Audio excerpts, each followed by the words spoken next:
Hello, welcome to the How to Use Your DateMinder Plus Programs tutorial. My name is Kurt, and I'd like to thank you for allowing me the opportunity to show you how to use your DateMinder Plus program. For starters, I want to give you an idea of what it is you're looking at. Before we get started, let me just pass on some information to you. This is a fresh install. I have not added any data to the program. Any program data that's in it is the data that came with the install. And the only data that comes with the install is the holidays for the year and the moon cycles, and that's for the entire year. And that's why you see that the moon cycle, quarter moon, is today. It's flashing because that's happening today. Up here in the top, you'll see today's date and time stamp, and that is just for your convenience. But what the program does is the default is 7 days. It goes and looks at today's date and then scans 7 days ahead into your data files to see if there's anything in there within the next 7 days. And if it finds anything, it'll put it on this main, what we call the main screen. And that's where you get your information of any appointments that might be coming up. DateMinder Plus does more than just alert you of any upcoming appointments that you might have.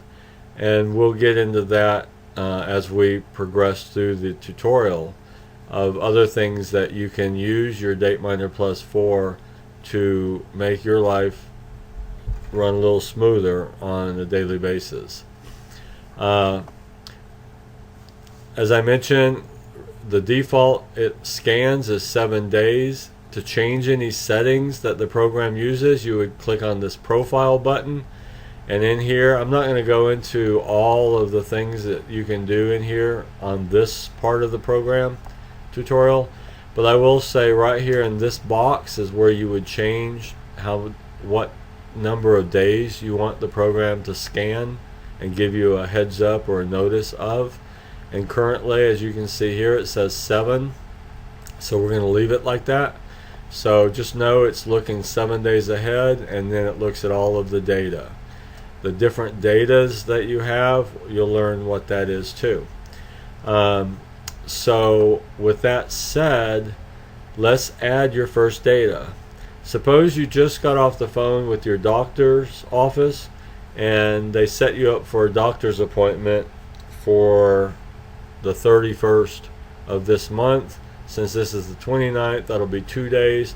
So instead of mentally remembering or stashing that card that they give you in your wallet or in your purse, what you do is when you get home or off the phone, you boot up your computer, DateMinder pops up on your screen, and you press this button here that says calendar. Now we don't have to change the year or the month because the appointment is this year, this month. So you double click the day. So for this 31st, I'm going to double click it, and then I'm going to pick what the categories are. It's not a birthday I'm wanting to add. Birthdays are every year, anniversaries every year, holidays every year, monthlies every month, but it's a doctor's appointment. So why do we put it in events? Well, events are for one-time occurrence. You put this doctor appointment in here, it's not going to come up next year. You put it in birthdays, it's going to come up every year. But anyway, it's a doctor's appointment, and it's a one-time event. A one-time event could be anything from a doctor's appointment, a court date, a dentist appointment. Maybe a friend of yours at work got promoted, so he's having a party, and he's invited you to this party. So you would put that in events as well, because that's a one-time thing. It's not going to happen every year on that date. It's not going to happen every month on that date. One time. So what we're going to do is do this doctor's appointment, and now you know why you pick events. It's a one-time thing. So in the because you selected the calendar, it put the date there. So now I'm going to give you an example. You could type anything you want here, but to show you what I do as an example to get started, it's a doctor's appointment, so I put a doctor and then a period just so I know it's a doctor, and then I put the doctor's name. So in this case, and I'm making up names here, so I'm going to say Dr. Hugh or Dr. Hughes, and then I'll put a space. And what time is the appointment? Well, let's say he told you to be there at 9:45 a.m. And what I like to also do is I like to add a phone number in there. So now, and then I hit enter or click save, and now it brings me to the view and remove events page because I put the data in the events folder. So that's why it brought up the events, just to show me it's there. I'm going to close that for now, and if I wanted to go back, I would click view and remove and click events, and there it is. I'll show you how to use some of these. Most of these are explanatory, but let's start with view birthdays. There's no birthdays. Like I told you, this is a fresh install. Later I'll show you what these buttons are for. I can't now because there's no data in here. View specials. Specials and anniversaries are synonymous in this program, but in speaking, the terminology on some is anniversary, and the terminology that we might use on other things is specials. And you'll learn that as we go through this tutorial, and then I'll show you too what these buttons are for. We go to monthly. I don't have any monthlies, but obviously if I did, that would be something that happens on a monthly cycle. Change the filter in your air conditioner, maybe give the dog a pill, just anything, pay the mortgage, whatever it is that you would like a monthly notice of to do. So I told you that this was a fresh install, and it had, with the install, it came with the holidays. And so we're looking at the holidays now, and these buttons down here, next, goes to the next page. I hit next again, and towards the end of the holidays section, we do the moon cycles, or it comes with the moon cycles. We go next, and that's the last page. It won't go any further. It's going to tell you you don't have enough data for a fifth page. If you want, you can click add more holidays, etc. If you wanted to remove a holiday, you would press the D for down, U for up. The down, if you look up here in this corner, I'm going to press the D, and you see that thing came down. Now I can use the keyboard and press the letter D too, and you'll see how that goes down. If I wanted to remove last quarter, it's 108, so I want this to say remove 108. If I change my mind and want to do 103, I press the U and go up, or I use the mouse and press U to go to 103, so it'll move that one if I hit remove. But I don't want to remove anything right now, so I'm just going to bring it all the way, or I'll close the page. Okay, but you just added your first doctor's appointment there, so it's telling, now this page lists the thing coming up in the order that of first date coming up first, and then the next thing that's coming up, etc. So in this case, today's date, it's happening first, but then in 2 days this one comes up, and that's why it's second. And then in August it says that there's a civic holiday. Now the only one we added was Dr. Hughes, so I want to just bring that to your attention, that we just did our first entry. So I'm just going to reiterate what we did so you can see how simple that was, because I may have confused you with doing the view and remove, etc. pages. But we clicked calendar, we picked our date, and we double clicked on the day. We picked the category, and in this case, since it's a one-time event, we did events. We typed the name and hit enter or save, but I'm just going to say cancel now, but that's what we did. So with that, I'm going to move on to the next part of the tutorial. Okay, so we've added the first entry that you've done. Now I would like to show you some more parts of the program. Uh, I've shown you how to add an entry, and that was for a doctor's appointment. Now I'm going to show you how to add a birth date so that I can show you on the View and Remove Birthdays page what some of these buttons are for. And since I've got the View and Remove page open, I can just click the Add button and calendar pops up. So let's add somebody like a grandfather. Okay, so we'll say he was born, and again, this was to teach you how to use the program. So this calendar only goes to 1900, so we're gonna forget about that and press this before 1900 just to show you that part of the program.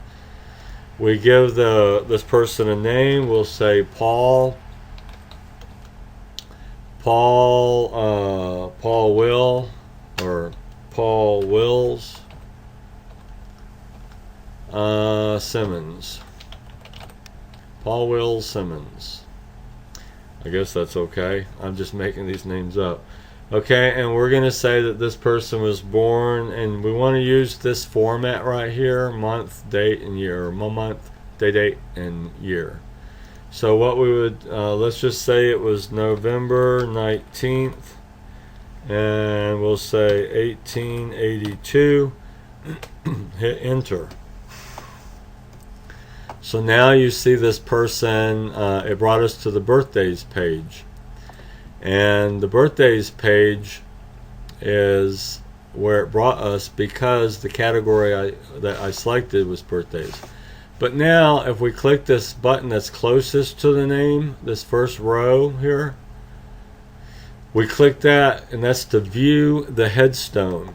Now this just shows the person's name, and then it gives me his birthday, and it has a couple of pictures in here, one of a flower and one of a baby's face. Now these pictures come with the program, so you don't put those in there. But if I look at this picture, close, and then I bring it up again, okay, that time it didn't change, but it randomly, so now it changed the baby picture, and I think it changed there, different flowers. So we like to advertise that our program puts fresh flowers on the gravesite, and that's the reason. It's kind of a joke, I guess, inside joke. But the program itself is not a joke. So let's move on. Now you've got the headstone, but this person, if we go now, I'm going to close this just because I want to look at the age page. You would see on the age page he's 130.7 years of age.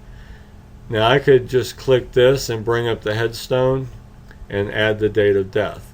But I'm going to go back to the birthdays page because that's where I should have and could have done this when I was looking at the headstone here, just to show you. It's more simpler. You do the headstone. When you're done with the date, the birth date, it brings you to this page anyway.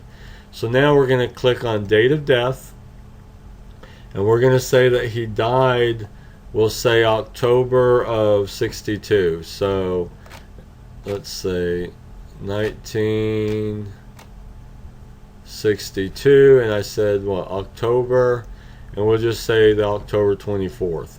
Then you say save, and now it brought up not only the birthdays page, but it brought up the View and Remove Anniversary page, and it put his date of death in here.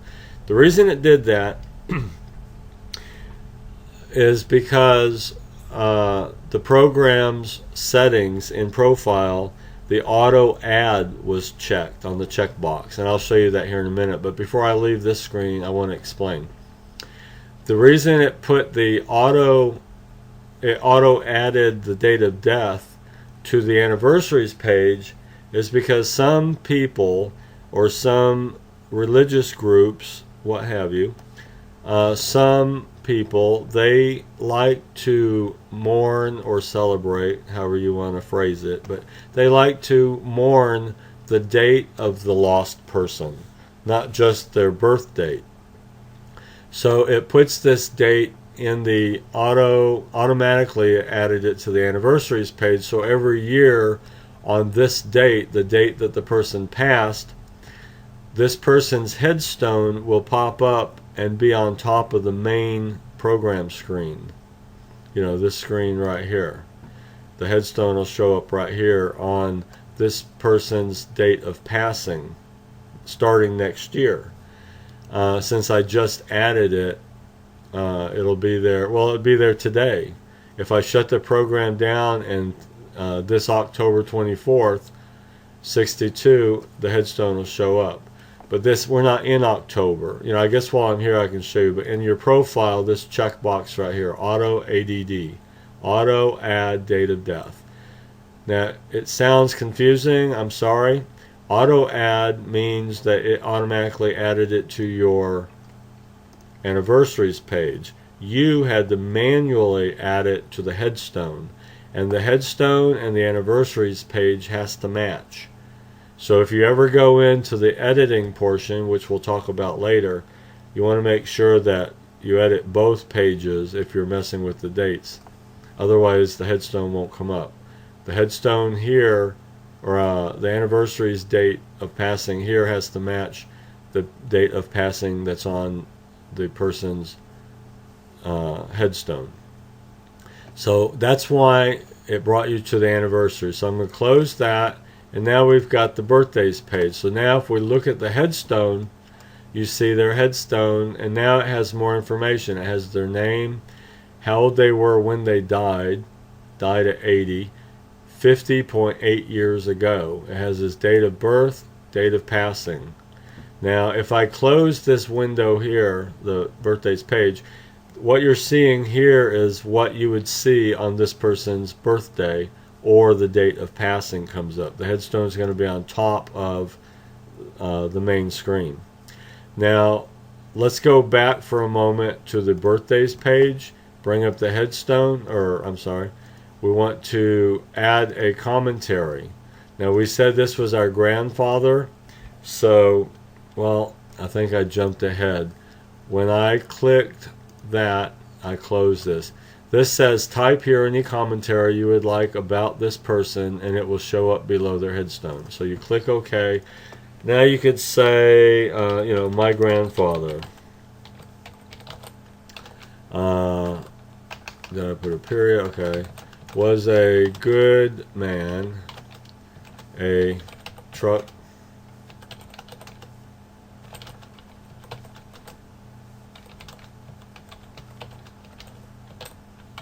life.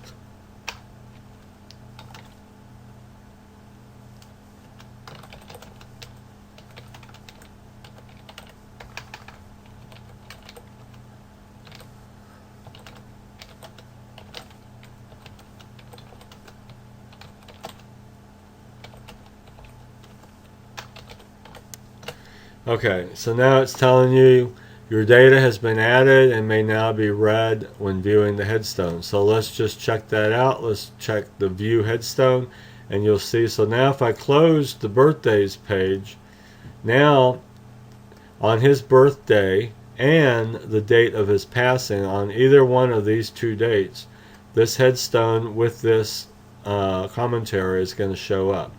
My grandfather was a good man, a truck driver for most of his adult life, loved fly fishing when you could get away to do it. Now that doesn't look right. I've got this extra space and there's no past tense there. So let's close that and go back in and edit that file. So I click on birthdays and I click this first button here again, and I go to the end of the file. It says could get away, let's see, he loved, so let me scroll back, L-O-V-E-D, and there's an extra space there. I only want one space. So loved fly fishing, and then I say save. It tells me it was saved. So now if I view the headstone, it says my grandfather was a good man, a truck driver for most of his adult life, loved fly fishing, and I could have put a capital A there if I had put a period but that's a comma. So a truck driver for most of his adult life. Loved fly fishing when he could get away to do it. And then again, that's what would pop up on either one of these two dates, only because he's deceased. If you don't want it to pop up for both, then you can go in and either uncheck this auto add before you add the date of death manually, or since it's already added, go to your anniversaries page and remove this. I'm going to show you now how to remove. On this page, the U and the D, that's how you select what you want. The D stands for down, the U stands for up. So I'm going to press the D, and this little thing here came down. And I could say remove, and it would remove it. But before I remove it, I'm not sure if that's what we're wanting to do just yet. But I believe that's everything. I mean, I've shown you now on the birthdays page how to add a date of death, how to use the calendar if it's prior to 1900, how to add commentary. Okay, we're doing good. We can move on.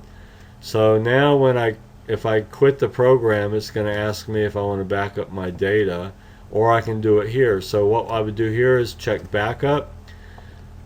Now this pops up because it's just wanting to make sure you understand what you're doing. It's basically getting you to pay attention, and it's asking you, are you doing a backup or a restore?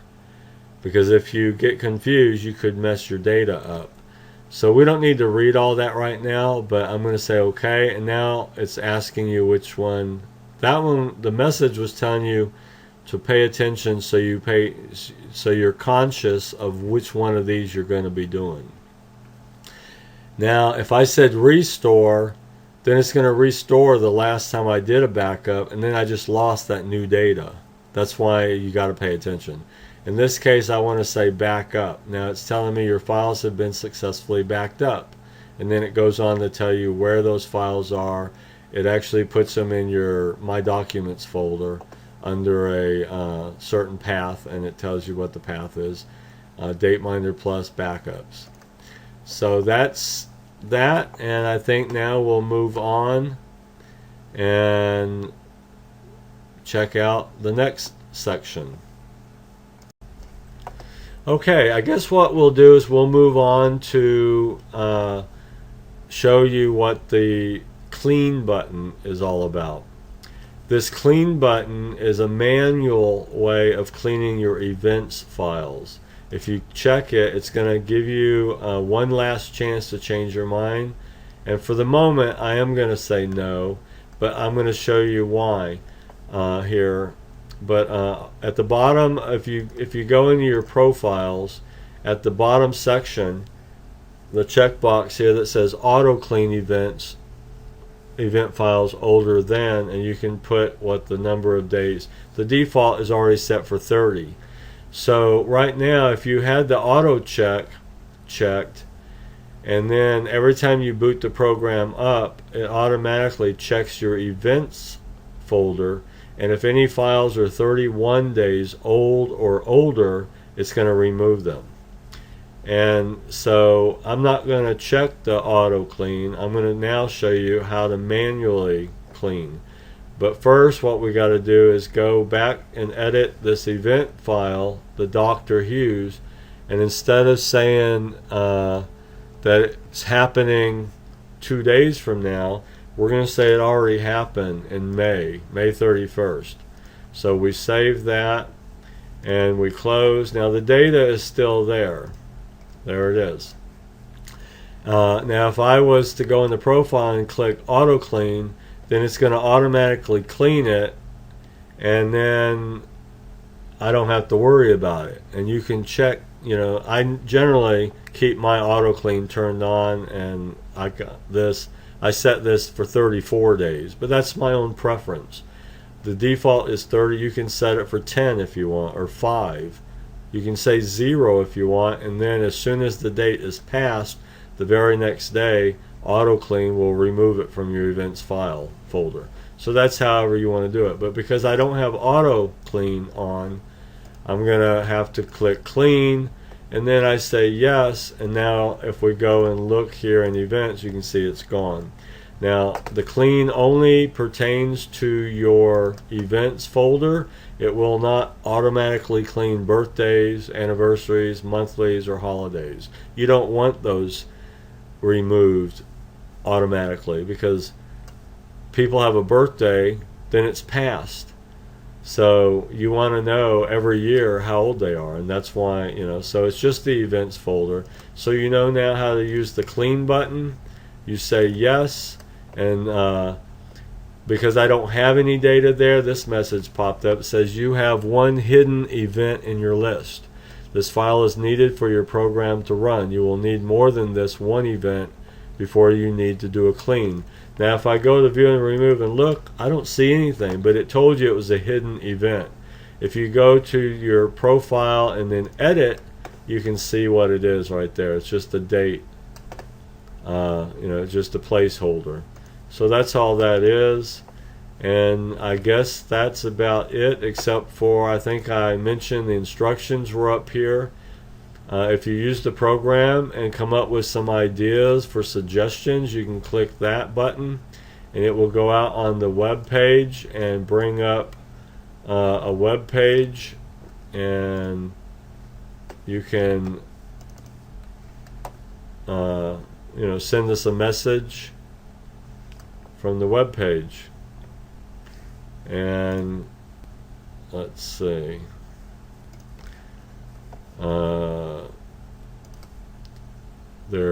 you can visit our website here, birthdayfinder.org. You can go to our forums, check for updates, and the about button just tells you more about it. So we've done clean, we've done calendar, profile, ages, view and remove, and backup. I think that's about it. I hope you like the program, and I hope that you find the program very beneficial to your life. I know I use it every day, and I just rely on it. It's very dependable. It's never let me down, and I've had other people tell me the same thing. Very reliable. They love the fact that it keeps loved ones that's passed alive in memory, or it keeps loved ones alive in memory after they've passed, and it's just a nice all-around program. So again, thank you for watching this, and you have a great day. Okay, what I want to do now is to show you how to fix the program if you accidentally corrupt one of your files while you're doing editing. Because you're a new user, I just think it's important that you see this.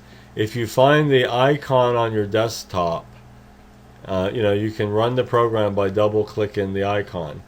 But then sometimes when you're in here editing the program, I'm going to go ahead and purposely corrupt.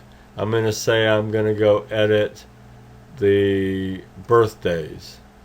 And say, now, when you're editing files, any of the files you're editing can't have more than one blank space at the, you know, after the last line. And I use my cursor key and it won't go down anymore. But if I hit enter, so I can add space. Now I'm going to save it that way, and in the program, and see it says runtime error 62, input passed in the file. So I say OK, and it shut down the program. Now when I double click, see, the program doesn't want to run. It has an error. So the way you fix that, anytime that your program seems to not run because of an issue that you did, you can right click the icon with the right button on the mouse, go down to properties, and then when this screen comes up, say open file location, and in here you'll see this is the directory of where the program was installed on your computer. You'll see this little thing here that looks like a wrench, says repair. Double click that. It says it is not necessary to run this program unless you've corrupted your data files, and Data Miner Plus will not run. Do you want to continue? Heck yeah! So you say yes. Says you may now run your data minder plus program. So you click that, you close this folder, you close that, go back to the icon, double click it, and voila, there you go. So it just fixed that corrupted file. Now if we go back to birthdays, you can see the cursor only goes down one space. And there's some other things, you know, if you in here editing, I would read the instructions for editing. Those are the rules, and one of the rules in here, it does tell you that you should not have more than one blank space at the end of the file. And these placeholder files, they need to be there, so don't ever remove those. And I just remembered there is something else I didn't show you, the monthlies. So I guess on this section we'll add the monthlies. Okay, let's say we want to do a monthly of giving the dog or changing the air filter on the house. Say we've got to do it on, we'll say it's due on the 31st. Okay, so this is going to be a monthly. So here I would say change air filter.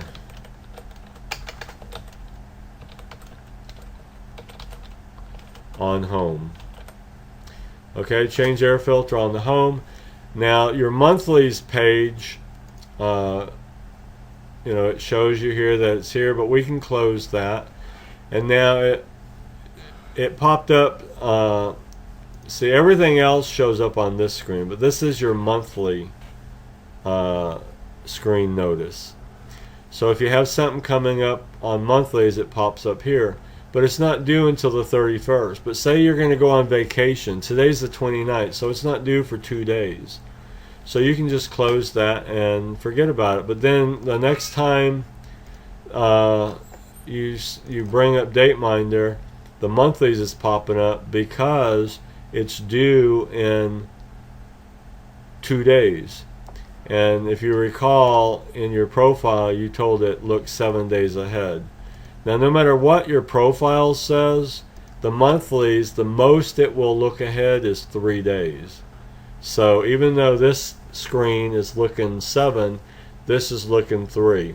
If you want less than 3, then you do have to go in the profiles. If I tell this 2 days, then they'll both be for 2. If I say 1 day, they'll both be 1. What I'm saying is, no matter what this is, if it's over 3, this is going to stop at 3. And that's because you don't want a 14-day notice for something that's monthly, is what I would suspect. But anyway, so when you boot up the program, your monthly comes up. Well, I don't want to do, you know, it's not the 31st yet. I don't want to do it just yet, so I say close. Well, and then it's like, wait a minute, I'm going to go ahead and go do it. So, or my wife just did it, okay, and she tells me, oh, I just changed the air filter, so the program's still up. I didn't shut the program down. So how do I get that monthly back up so I can say that I've done it? Go in the profile, and this button that says monthly, you click that, and there you go. Now I can click that, and it says done, and then I can, you know, when I quit the program, it's going to say, would you like backup? Would you like to back up your new data? So I say yes. Now when I rerun the program, this monthly is still going to come up until after the 31st. But now it says it's done, so I don't have to worry about it. My wife did it, and you know, you can have up to 4 things here, you know, in your monthly. So you can, in your monthly, you can have all page after page of monthlies, but only 4 on any same day, I guess would be the better way to put it. If you have 3 things for today and 2 things for the next day, on your monthly, you're going to just see the first 3 and only 1 of the next one, but that's not due yet anyway. So by the time this is ready to be done, these 3 will be passed because they're all the same date. So anyway, I don't want to confuse you, but that's how your monthlies works, and I think that's pretty much everything about the program. I'm looking now. If you don't have any monthlies, I'm going to go into my monthlies to show you what I'm talking about. If I go into monthlies, press the D to remove this one thing, press remove, now it's gone. Now if I go into profile and click monthly, it won't come up because there's no monthly due within 3 days. So if you have monthlies but it's not due in 3 days and you're pressing this and wondering why it won't come up, that's the reason. Monthlies only looks 3 days ahead. So you might have something that's coming up on your monthly in 4 days, but booting up or pressing this will not bring it up until it's within 3 days. Alright, so one more time I'm going to say I hope you enjoyed the video. I hope it wasn't too boring, and I hope you'll that you found how beneficial this program can be, and good luck to you. If you have any issues or any problems with installing the program or using the program that wasn't covered in this video, please feel free to go to our website. We have a button up at the top that says contact us. We hope that if you have any issues at all with the program, feel free to go there, click the contact us button, and then you can type out what the issues are, and we will get it resolved with you ASAP. Alright, good luck, carry on.